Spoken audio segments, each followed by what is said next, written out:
ಹಗ್ಗ ಹಾಕಿ ಜಗ್ತಾ ಇದ್ದಾವೆ. ಈ ಒಂದು ವ್ಯವಸ್ಥೆಯ ಅವ್ಯವಸ್ಥೆಯ ಕಾರಣ ಆಗಿ. ಇಲ್ಲ ಅಂತಂದ್ರೆ ತಾನಾಗೆ ಬೆಳೀತಿತ್ತು, ತಾನಾಗೆ ಬದಲಾವಣೆ ಆಗ್ತಿತ್ತು. ನೋಡ್ರಿ, ನಗರಸಭೆ 31 ವಾರ್ಡ್ ಇದೆ. 31 ವಾರ್ಡಲ್ಲಿ 31 ಜನ ಸದಸ್ಯರು ಗೆಲ್ತಾರೆ. ಒಂದಿನ ಸರಿ ಗೆದ್ದವರು ಒಂದು 4-5 ಜನ ಗೆದ್ದರೆ ಹೊಸಬ್ರು ಒಂದಷ್ಟು ಜನ ಗೆಲ್ತಾರೆ.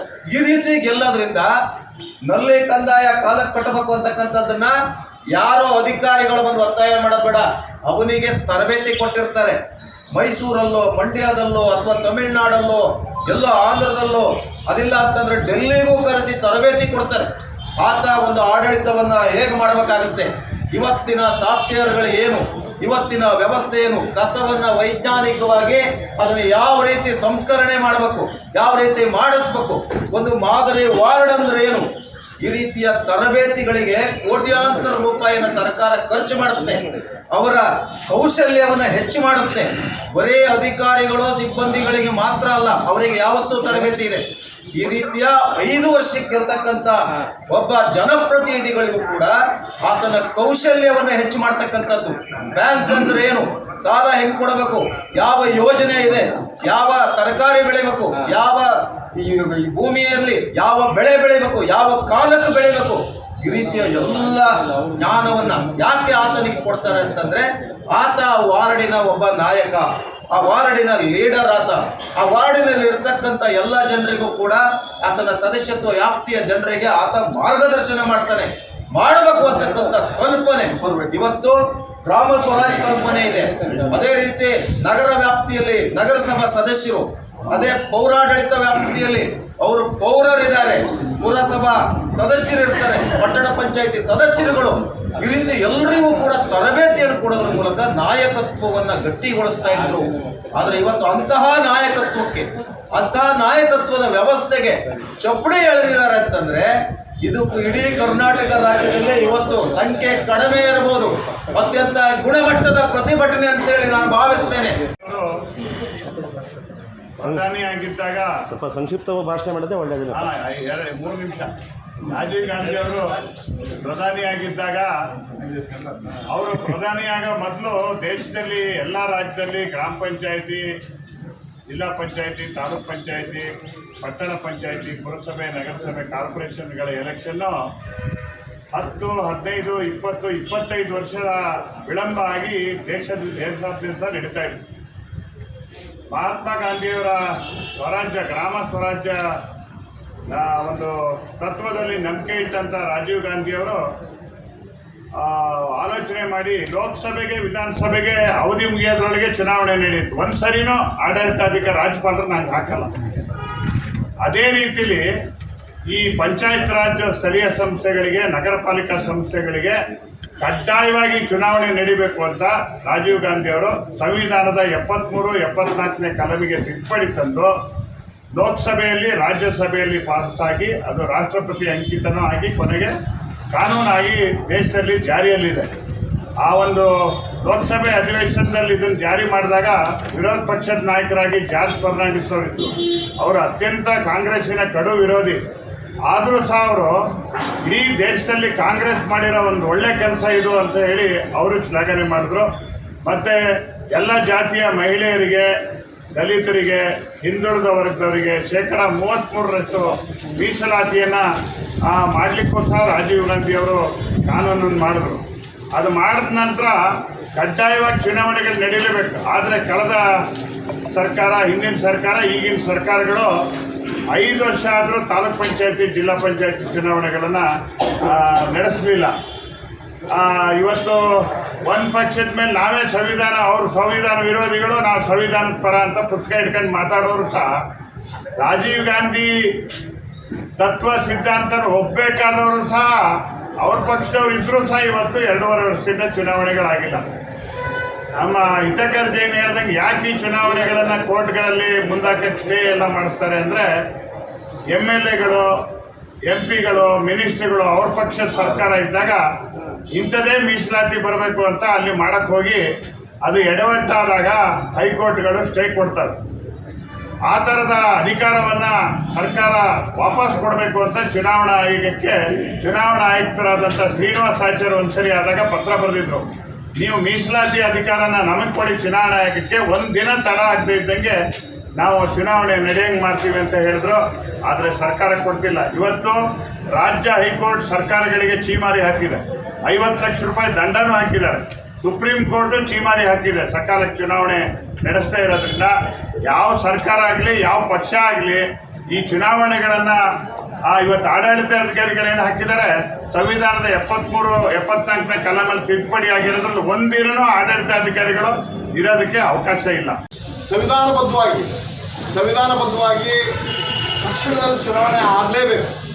ಅದು 6 ತಿಂಗಳೊಳಗಡೆ, ಹೆಚ್ಚು ಅಂದರೆ 6 ತಿಂಗಳು ಮುಂದೂಡೋದಕ್ಕೆ ಅವಕಾಶ ಇರ್ತಕ್ಕಂಥದ್ದು. ಆದರೆ ಇವರಿಗೆ ಚುನಾವಣೆ ಮಾಡೋ ಅಂಥದ್ದು ಯಾರಿಗೂ ಸಹಿತ ಮನಸ್ಸಿಲ್ಲ. ಒಂದು ಜಿಲ್ಲಾ ಪಂಚಾಯತಿ, ತಾಲೂಕ್ ಪಂಚಾಯತಿ ಚುನಾವಣೆಗಳು ಯಾಕೆ ನಡೆದಿಲ್ಲ? ಹಿಂದಿನ ಅವಧಿಯ 2.5 ವರ್ಷನೂ ಇರ್ಬೋದು, ಈ ಅವಧಿಯ 2.5 ವರ್ಷನೂ ಇರ್ಬೋದು. ಒಬ್ಬ ಶಾಸಕರು ಸಹಿತ ಯಾಕೆ ಈ ಸಂವಿಧಾನ ವಿರೋಧಿಯಾದಂಥ ಈ ನಡೆಯನ್ನ ಪ್ರಶ್ನೆ ಮಾಡುವಂಥದ್ದನ್ನು ನಾನು ಕಾಣಲಿಲ್ಲ.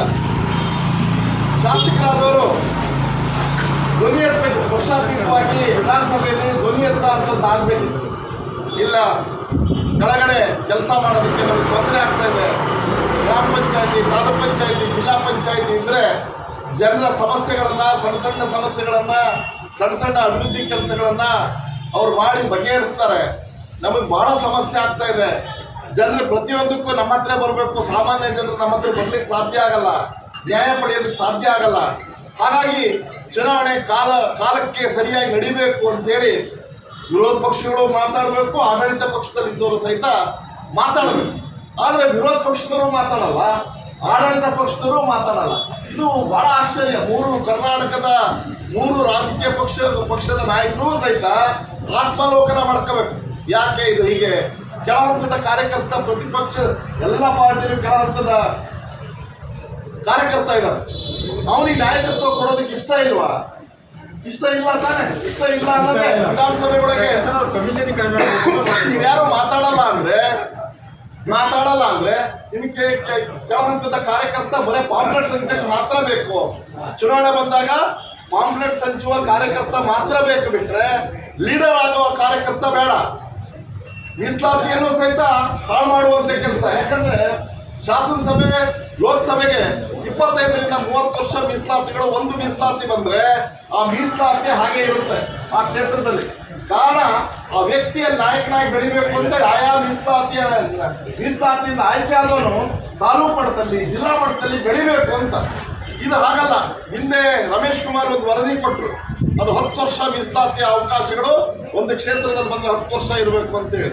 ಅದ್ರ ಕೊನೆಗೆ 10 ವರ್ಷನೇ ಮಾಡಿದ್ರು. ಮೀಸಲಾತಿಯ ಅವಧಿನ 10 ವರ್ಷ, 2 ಟರ್ಮ್ ಅಂತೇಳಿ ಮಾಡಿದ್ದು ಒಂದು ಟರ್ಮ್ ಇನ್ನೇನು ಮುಗಿಯೋಷ್ಟೊತ್ತಿಗೆ ಮತ್ತೆ ತಿದ್ದುಪಡಿ ಮಾಡೋ ಅಂಥದ್ದು. 5 ಮತ್ತು ನಗರಸಭೆ ಹೀಗೆ ಎಲ್ಲ ನಮ್ಮ ಸ್ಥಳೀಯ ಚುನಾವಣೆ ನಡೀತಕ್ಕಂಥ ಏನು ಸಂಸ್ಥೆಗಳಿದ್ದಾವೆ, ಅದಕ್ಕೆ ಈ ರಾಜಕಾರಣಿಗಳು 3 ಪಕ್ಷದವರು ಕೂಡ ಅವರು ದ್ರೋಹ ಮಾಡಿದ್ದಾರೆ ಅಂತಕ್ಕಂಥ ಮಾತನ್ನ ಈ ಸಂದರ್ಭ ಹೇಳಲಿಕ್ಕೆ ನಾನು ಇಷ್ಟಪಡ್ತೇನೆ. ಯಾಕಂದರೆ ಸಾಮಾಜಿಕ ನ್ಯಾಯ ಅಂತ ಹೇಳ್ತಾರೆ. ಎಲ್ಲಿದೆ ಸಾಮಾಜಿಕ ನ್ಯಾಯ? ಸಾಮಾಜಿಕ ನ್ಯಾಯ ಕೊಡಬೇಕಲ್ಲ, ಎಲ್ಲರೂ 3 ಪಾರ್ಟಿಯವರು ಕೊಡಬೇಕಿತ್ತಲ್ಲ ಅಲ್ವಾ? ಜನರಿಗೆ ಕೊಡಬೇಕಿತ್ತಲ್ಲ. ಸ್ಥಳೀಯ ಸಂಸ್ಥೆಗಳನ್ನ ಮಾಡುವ ಮುಖಾಂತರ ಸಾಮಾಜಿಕ ನ್ಯಾಯವನ್ನ ಕೊಡಬೇಕಾಗಿತ್ತು. ಹೇಳ್ತಾರೆ ಸಾಮಾಜಿಕ ನ್ಯಾಯದ ಬಗ್ಗೆ ಮಾತಾಡ್ತಾರೆ, ಸಂವಿಧಾನದ ಬಗ್ಗೆ ಮಾತಾಡ್ತಾರೆ, ಪ್ರಜಾಪ್ರಭುತ್ವ ಬಗ್ಗೆ, ವ್ಯವಸ್ಥೆ ಬಗ್ಗೆ ಮಾತಾಡ್ತಾರೆ. ಎಲ್ಲಿ ಹೋದ್ರು ಇವರು? ಈ 3 ಪಾರ್ಟಿಯವರು ಮಾತಾಡ್ತಕ್ಕಂಥವ್ರು ಎಲ್ಲಿ ಹೋದ್ರು? ಯಾಕೆ ಸಾಮಾಜಿಕ ನ್ಯಾಯವನ್ನು ಕೊಡಲಿಲ್ಲ? ಜನರಿಗೆ ಅನ್ಯಾಯ ಮಾಡಿದ್ದಾರೆ. ಆದ್ರಿಂದ 3 ಪಾರ್ಟಿಯವರು ಹೇಳ್ತಾ ಇದ್ದಾರೆ, ನಿಮಗೆ ಮಾನ ಮರ್ಯಾದೆ ಏನಾದ್ರು ಇದ್ರೆ ನೀವು ಎಲ್ಲ ಶಾಸಕರುಗಳು, 224 ಶಾಸಕರು, ಹಾಗೆ ಏನು MP ಗಳು ಇದ್ದೀರಿ, ನಾವು ಕೂಡಲೇ ಈಗ ನಮ್ಮ ಸ್ಥಳೀಯ ಚುನಾವಣೆಗಳನ್ನು ಮಾಡಲಿಕ್ಕೆ ತಾವೆಲ್ಲರೂ ಕೂಡ ಬೆಂಬಲವನ್ನ ಸೂಚಿಸಬೇಕು ಅಂತಕ್ಕಂಥದ್ದನ್ನ ನಾವು ಇವತ್ತು ಸಾಗರ ತಾಲೂಕಿನಿಂದ ನಮ್ಮೆಲ್ಲ ಹೋರಾಟಗಾರರು, ಗ್ರಾಮ ಪಂಚಾಯಿತಿ ಒಕ್ಕೂಟ ಮತ್ತು ರೈತ ಸಂಘ ಮತ್ತು ಏನು ನಮ್ಮ ಎಲ್ಲ ಸ್ನೇಹಿತರಿದ್ದಾರೆ, ಇವತ್ತು ಒತ್ತಾಯವನ್ನ ಮಾಡ್ತಾ ಇದ್ದೇವೆ. ಈ ರೀತಿಯ ಒಂದು ಹೋರಾಟ ನಡೀಲಿಲ್ಲ. ಸಾಗರದಲ್ಲಿ ಮೊದಲು ಹೋಗ್ತು ನಾನು ಭಾವಿಸ್ತೇನೆ. ಆ ಕಾರಣಕ್ಕಾಗಿ ಹೋರಾಟಕ್ಕೆ ಕರೆ ಕೊಟ್ಟಿರ್ತಕ್ಕಂಥ ಏನು ತಾಲೂಕು ಗ್ರಾಮ ಪಂಚಾಯತ್ ಒಕ್ಕೂಟಕ್ಕೆ ವಿಶೇಷವಾದ ಅಭಿನಂದನೆ ಸಲ್ಲಿಸ್ತೇನೆ. ಇಡೀ ರಾಜ್ಯದ ಏನು ಅಧಿಕಾರ ಇದೆ, ಪಟ್ಟಣ ಪಂಚಾಯಿತಿ, ಪುರಸಭೆ, ಆಮೇಲೆ ನಗರಸಭೆ, ಆಮೇಲೆ ಗ್ರಾಮ ಪಂಚಾಯತಿ, ತಾಲೂಕ್ ಪಂಚಾಯತಿ, ಜಿಲ್ಲಾ ಪಂಚಾಯತಿ, ಒಟ್ಟಾರೆಯಾಗಿ ಇಲ್ಲಿ ಸಾಗರದ್ದು, ಇಲ್ಲಿ ಕಾರ್ಗಲ್ದು ಅಥವಾ ಪಕ್ಕದ ಶಿವಮೊಗ್ಗದ ಅನ್ನೋ ಪ್ರಶ್ನೆ ಇಲ್ಲ. ಏನವ್ರೆ, ಒಟ್ಟಾರೆಯಾಗಿ ಇಡೀ ರಾಜ್ಯದಲ್ಲಿ ಎಲ್ಲ ಸ್ಥಳೀಯ ಸಂಸ್ಥೆಗಳನ್ನ ಚುನಾವಣೆ ಮಾಡ್ತೇನೆ. ಎಲ್ಲ ಸ್ಥಳೀಯ ಸಂಸ್ಥೆಗಳ 2ನೇ ದರ್ಜೆ ನಾಯಕತ್ವಗಳು ಏನು ಬೆಳಿಬೇಕು ಅವ್ರೆಲ್ಲರನ್ನ ತತ್ತಿವಿಚ್ಚಿ ಸಾಧಿಸ್ತಕ್ಕಂಥ ಪ್ರಜಾಪ್ರಭುತ್ವದ ಕಗ್ಗೊಲೆ ಇದು. ಪ್ರಜಾಪ್ರಭುತ್ವಕ್ಕೆ ವಿರುದ್ಧ, ಸಂವಿಧಾನಕ್ಕೆ ವಿರುದ್ಧ. ಮೀಸಲಾತಿ ಒಬ್ಬ SC ಇರ್ಬೋದು, ST ಇರ್ಬೋದು, ಇವತ್ತು ಊರಲ್ಲಿ ಕೆಲವೇ ಸಂಖ್ಯೆಯಲ್ಲಿರ್ತಕ್ಕಂಥ ಒಂದೇ ಕುಟುಂಬ ಇರ್ತಕ್ಕಂಥವ್ರಿಗೆ ಆಯ್ಕೆಯಾಗಿ ಒಬ್ಬ ಗ್ರಾಮ ಪಂಚಾಯತ್ ಸದಸ್ಯನಾಗಿ, ಒಬ್ಬ ಜಿಲ್ಲಾ ಪಂಚಾಯತ್ ಸದಸ್ಯನಾಗಿ ಈ ರೀತಿ ಸ್ಥಳೀಯ ಸಂಸ್ಥೆಗೆ ಆಯ್ಕೆಯಾಗಿ ಬರ್ತಕ್ಕಂಥ ಅಧಿಕಾರ ಕೊಟ್ಟಿರೋದು ಯಾವುದು? ರಾಗಣ, ನಮಗೆ ಸಂವಿಧಾನ ಕೊಟ್ಟಿರ್ತಕ್ಕಂಥ ಅಧಿಕಾರ, ಪ್ರಜಾಪ್ರಭುತ್ವ ಕೊಟ್ಟಿರ್ತಕ್ಕಂಥ ಅಧಿಕಾರ. ಇವತ್ತು ಶಾಸನ ಮಾಡ್ತಕ್ಕಂಥವ್ರು, ಪ್ರಜಾಪ್ರಭುತ್ವ ರಕ್ಷಣೆಗಾಗಿ ನಮ್ಮನ್ನು ಆಡ್ತಕ್ಕಂಥವ್ರು ಇದನ್ನ ವ್ಯವಸ್ಥಿತವಾಗಿ 2ನೇ ದರ್ಜೆ ನಾಯಕತ್ವಗಳು ಬೆಳೀತಕ್ಕಂಥದ್ದನ್ನ ತಪ್ಪಿಸಿ ಸಾಧಿಸ್ತಕ್ಕಂಥ ಕೆಲಸವನ್ನ ವ್ಯವಸ್ಥಿತವಾಗಿ, ಅದು ಇವತ್ತಿನ ಆಡಳಿತ ಪಕ್ಷ ಇರ್ಬೋದು, ಅದು ಇವತ್ತಿನ ವಿರೋಧ ಪಕ್ಷ ಇರ್ಬೋದು, ಅವರೆಲ್ಲರೂ ಕೂಡ ಇಲ್ಲಿ ನಾನು ಭಾಗವಹಿಸ್ತೇವೆ ಹೋರಾಟಕ್ಕೆ. ಕಾರಣ ಏನು ಅಂತಂದ್ರೆ ಇವತ್ತು 5 ವರ್ಷ ತುಂಬಿದೆ. 5 ವರ್ಷ ತುಂಬಿ 6ನೇ ವರ್ಷ ನಡೀತಾ ಇದೆ. ಇವತ್ತು ರಾಜ್ಯಕ್ಕೆ ಕಾಂಗ್ರೆಸ್ ಗೌರ್ಮೆಂಟ್ ಬಂದು 2.5 ವರ್ಷ ಕಳೆದಿದೆ. ಹಿಂದೆ BJP ಗೌರ್ಮೆಂಟ್ ಇತ್ತು. ಇದರಲ್ಲಿ ನಾವು ಕಾಂಗ್ರೆಸ್ನವ್ರು ವಿರುದ್ಧ ಇದ್ದಾರಾ, BJP ಅವ್ರ ವಿರುದ್ಧ ಇದ್ದಾರಾ, JDSನವ್ರ ವಿರುದ್ಧ ಇದ್ದಾರಾ? ನಾವು ರಾಜ್ಯದ ಮಟ್ಟಿಗೆ ನೋಡೋಕೆ ಹೋದ್ರೆ 50 ಮಾರ್ಕ್ಸು BJPಗೆ, 50 ಮಾರ್ಕ್ಸು ಕಾಂಗ್ರೆಸ್ಸಿಗೆ. ಚುನಾವಣೆ ವಿಳಂಬ ಆಗಿರೋದ್ರಲ್ಲಿ ಇವರಿಬ್ರು ಸಮಾನರು. ಜೊತೆಯಲ್ಲಿ ಹಿಂದೆ ಏನು BJP ಗೌರ್ಮೆಂಟ್ ಇತ್ತು, ಒಬ್ಬನೇ ಒಬ್ಬ ವಿರೋಧ ಪಕ್ಷದ ಕಾಂಗ್ರೆಸ್ ವಿರೋಧ ಪಕ್ಷದಲ್ಲಿದ್ದಾಗ ಕಾಂಗ್ರೆಸ್ಸಿನ ಒಬ್ಬನೇ ಒಬ್ಬ ಶಾಸಕ, ನನ್ನ ಫಾಲೋವರ್ಸ್ ಇದ್ದಾರೆ, ನನ್ನ ಫಾಲೋವರ್ಸ್ ಕೈಗೆ ಬಲಪಡಿಸ್ಬೇಕು, ನನ್ನ ಫಾಲೋವರ್ಸಿಗೆ ಅಧಿಕಾರ ಸಿಗಬೇಕು ಅಂತೇಳಿ BJP ಕಾಂಗ್ರೆಸ್ ವಿರೋಧ ಪಕ್ಷವಾದರೂ ಕೂಡ ಒಬ್ಬನೇ ಒಬ್ಬ ಕಾಂಗ್ರೆಸ್ ಪಕ್ಷದ ಶಾಸಕ ವಿಧಾನಸಭೆಯಲ್ಲಿ ಧ್ವನಿ ಎತ್ತಲೇ ಇಲ್ಲ. ಇವತ್ತು ಕಾಂಗ್ರೆಸ್ ವಿಫಲ ಆಗಿದೆ, ಚುನಾವಣೆ ಮಾಡೋದ್ರಲ್ಲಿ ವಿಫಲ ಆಗಿದೆ ಅಂತ ಭಾವಿಸೋಣ. ಆದರೆ ಒಬ್ಬನೇ ಒಬ್ಬ ವಿರೋಧ ಪಕ್ಷದ ಶಾಸಕ ಧ್ವನಿ ಎತ್ತಲೇ ಇಲ್ಲ. BJP ಅವರು ಧ್ವನಿ ಎತ್ಬೋದು ಅಂತ ಅವತ್ತು ಹಿಂದೆ ಹೆಂಗೆ ಕಾಂಗ್ರೆಸ್ನವ್ರು ಬೇರು ಆದ್ರು, ಅದು ಅವ್ರಿಗೆ ಗೊತ್ತಿಲ್ಲದೆ ಇದೊಂದು ವಿಷಯ ಅವ್ರ ತಲೆಗೆ ಹೋಗದೆ ಬರ್ತಿರೋಂಥದ್ದಲ್ಲ. ವ್ಯವಸ್ಥಿತವಾಗಿ ಒಂದಿಷ್ಟು 2ನೇ ದರ್ಜೆ ನಾಯಕತ್ವಗಳು ಹೋಗ್ತಕ್ಕಂಥದ್ದನ್ನ ತಪ್ಪು ಯೋಚಿಸಿ ಸಾರ್ತಕ್ಕಂಥ ಕೆಲಸ ಇವತ್ತು ವ್ಯವಸ್ಥಿತವಾಗಿ ಆಗ್ತಾ ಇದೆ. ಇಲ್ಲಿ ದೇವೇಂದ್ರಪ್ಪನವರೇ, ಇಲ್ಲಿ ನಾವೇನಾಗಿದೆ ಮೋಸವನ್ನು ಮಾಡಿದೆ. ಹಾಗಾಗಿ ಮುಂದೆ ಆದರೂ ಕೂಡ ಅದನ್ನೇ ಮುಂದುವರಿಸಿಕೊಂಡು ಹೋಗೋದು ಬೇಡ. ಹಾಗಾಗಿ ಚುನಾವಣೆಯನ್ನ ಸಕಾಲಕ್ಕೆ ಮಾಡಿ ಜನರಿಗೆ ನ್ಯಾಯ ಕೊಡಿಸುವಂತ ಕೆಲಸ ಮಾಡಲಿ ಅಂತ ಹೇಳಿ ಆಗ್ರಹ ಪಡಿಸ್ತಾ ನಮ್ಮೆಲ್ಲರಿಗೂ ನನ್ನ ಮಾತನ್ನು ಜೈ ಹಿಂದ್. ಕಾಲಕ್ಕೆ ನಡೀತದೆ, ಅದೇ ಥರ ನಡೀಬೇಕು. ಒಂದು ದಿನನೂ ಆಡಳಿತಾಧಿಕಾರಿಗಳು ಹಾಕಬಾರ್ದು ಅಂತ ಸಂವಿಧಾನದಲ್ಲಿ ಹೇಳಿದೆ. ಎಲ್ಲರೂ ಯುದ್ಧ ಭೂಕಂಪ ಆದರೆ ಮಾತ್ರ ಚುನಾವಣೆಗಳನ್ನು ಮುಂದೆ ಹಾಕಬೇಕು ಅಂತ ಇದೆ. ಹಾಗಾಗಿ 5 ವರ್ಷದಿಂದ ಈಗ ಜಿಲ್ಲಾ ಪಂಚಾಯತಿ, ತಾಲೂಕು ಪಂಚಾಯತಿಗಳ ಚುನಾವಣೆಗಳನ್ನು ನಡೆಯಲಿಲ್ಲ.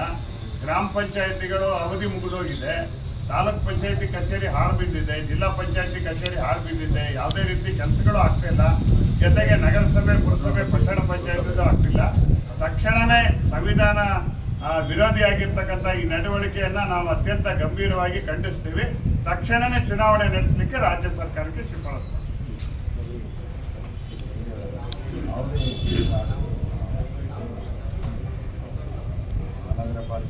ಸೊ ತಾವೇನು ಹೇಳ್ತಾ ಇದ್ದೀರಿ, ಈ ಸ್ಥಳೀಯ ಸಂಸ್ಥೆಗಳು ಗ್ರಾಮೀಣ ಪ್ರದೇಶದಾಗಿರ್ಬೋದು ಮತ್ತು ನಗರ ಪ್ರದೇಶದಾಗಿರ್ಬೋದು, ಅದಕ್ಕೆ ಕಾನೂನು ಅಡಿಯಲ್ಲಿ ಮತ್ತು ಸಾಂವಿಧಾನಿಕವಾಗಿ ಅದರದ್ದೇ ಆದಂಥ ಸ್ಥಾನಮಾನ ಇದೆ. ಈ ಒಂದು ಪ್ರಜಾಪ್ರಭುತ್ವ ವ್ಯವಸ್ಥೆಯಲ್ಲಿ ಕಾಲಕಾಲಕ್ಕೆ ಚುನಾವಣೆಗಳನ್ನ ತರೋದ್ರ ಮುಖಾಂತರ ಜನಗಳ ಧ್ವನಿಯಾಗಿ ಏನು ಜನಪ್ರತಿನಿಧಿಗಳು ಕೆಲಸ ಮಾಡ್ತಿದ್ರು ಅದನ್ನು ಜಾರಿಗೆ ತರಬೇಕು ಅಂತ ಹೇಳಿ ತಾವೇನು ಒತ್ತಾಯಿಸ್ತಾ ಇದ್ದೀರಿ. ಈ ವಿಚಾರವಾಗಿ ಈ ಮನವಿಯನ್ನು ನಮ್ಮ ಮಾನ್ಯ ಜಿಲ್ಲಾಧಿಕಾರಿಗಳ ಮುಖಾಂತರ ಸರ್ಕಾರಕ್ಕೆ ತಲುಪಿಸುವಂಥ ಇದಕ್ಕೆ ನಾವು ಚುನಾವಣಾ ಆಯೋಗ